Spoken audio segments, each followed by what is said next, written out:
नमस्कार, आप देख रहे हैं सिटी पोस्ट लाइव और मैं हूं रवि। बिहार की राजनीति में पूर्व मुख्यमंत्री और वर्तमान विधान परिषद नेता प्रतिपक्ष राबड़ी देवी के सरकारी आवास 10 सर्कुलर रोड को लेकर विवाद लगातार गहराता जा रहा है। भवन निर्माण विभाग द्वारा बंगला खाली करने के लिए दी गई अंतिम समय सीमा समाप्त होने के बाद यह मामला अप्रशासनिक दायरे से निकलकर पूरी तरह से राजनीतिक रंग ले चुका है। सरकार और राष्ट्रीय जनता दल के बीच इस मुद्दे को लेकर टकराव की स्थिति बन गई है और आने वाले दिनों में यह विवाद और भी गर्माता हुआ दिख रहा है। दरअसल राबड़ी देवी को वर्ष 2005 में मुख्यमंत्री पद छोड़ने के बाद पूर्व मुख्यमंत्री के तौर पर 10 सर्कुलर रोड स्थित सरकारी आवास आवंटित किया गया था। पिछले 2 दशकों से वे अपने परिवार के साथ इसी सरकारी आवास में रह रही हैं। इस दौरान राजद सुप्रीमो लालू प्रसाद यादव, नेता प्रतिपक्ष तेजस्वी प्रसाद यादव तथा परिवार के अन्य सदस्य भी इसी आवास से राजनीतिक गतिविधियों का संचालन करते रहे हैं और यही वजह है कि यह बंगला केवल एक सरकारी आवास नहीं बल्कि राजद के राजनीतिक केंद्र का एक महत्वपूर्ण हिस्सा भी माना जाता रहा है। बिहार सरकार ने हाल ही में राबड़ी देवी को 39 हार्डिंग रोड स्थित नया सरकारी आवास आवंटित किया और 10 सर्कुलर रोड खाली करने का निर्देश दिया। भवन निर्माण विभाग की ओर से इस संबंध में कई बार नोटिस जारी किए गए। विभाग के अनुसार इस प्रक्रिया की शुरुआत नवंबर 2025 में ही कर दी गई थी। इसके बाद कई दौर की बातचीत और नोटिस के बावजूद भी अब तक बंगला खाली नहीं किया गया। अब 30 मई को विभाग ने अंतिम नोटिस जारी करते हुए 15 दिनों के भीतर आवास खाली करने का निर्देश दिया था। इस दौरान राजद सांसद मीसा भारती ने भी सार्वजनिक रूप से कहा था कि परिवार निर्धारित समय में बंगला खाली कर देगा। हालांकि 14 जून की समय सीमा समाप्त होने के बाद भी आवास खाली नहीं किया गया, जिससे विवाद और ज्यादा गहरा गया है।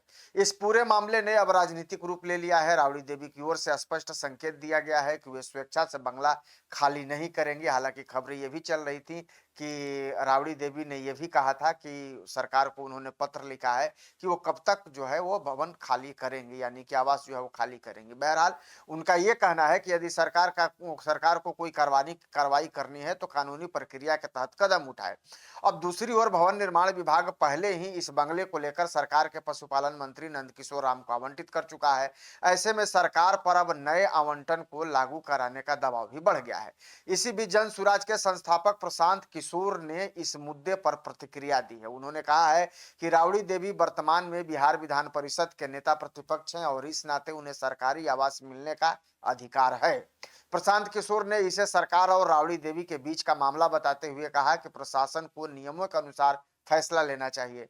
राजनीतिक जानकारों का यह मानना है कि यह विवाद केवल एक सरकारी आवास का नहीं है बल्कि इसके पीछे सत्ता और विपक्ष के बीच शक्ति प्रदर्शन की राजनीति भी छिपी हुई है। एक तरफ एनडीए सरकार कानून और नियमों के पालन की बात कर रही है तो वहीं दूसरी तरफ राजद इसे राजनीतिक प्रतिशोध के रूप में पेश करने की भी कोशिश कर रहा है। अब सरकार के सामने 2 प्रमुख विकल्प दिखाई दे रहे हैं। पहला, प्रशासनिक और कानूनी प्रक्रिया के तहत बल प्रयोग कर आवास खाली कराया जाए। दूसरा, मामले को कानूनी रूप से आगे बढ़ाते हुए अदालत या अन्य प्रशासनिक माध्यमों से समाधान निकाला जाए।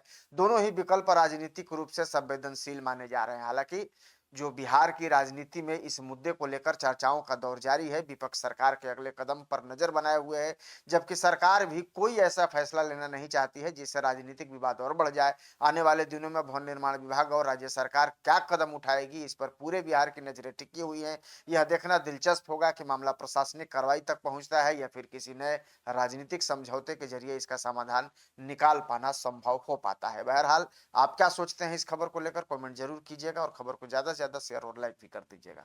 धन्यवाद।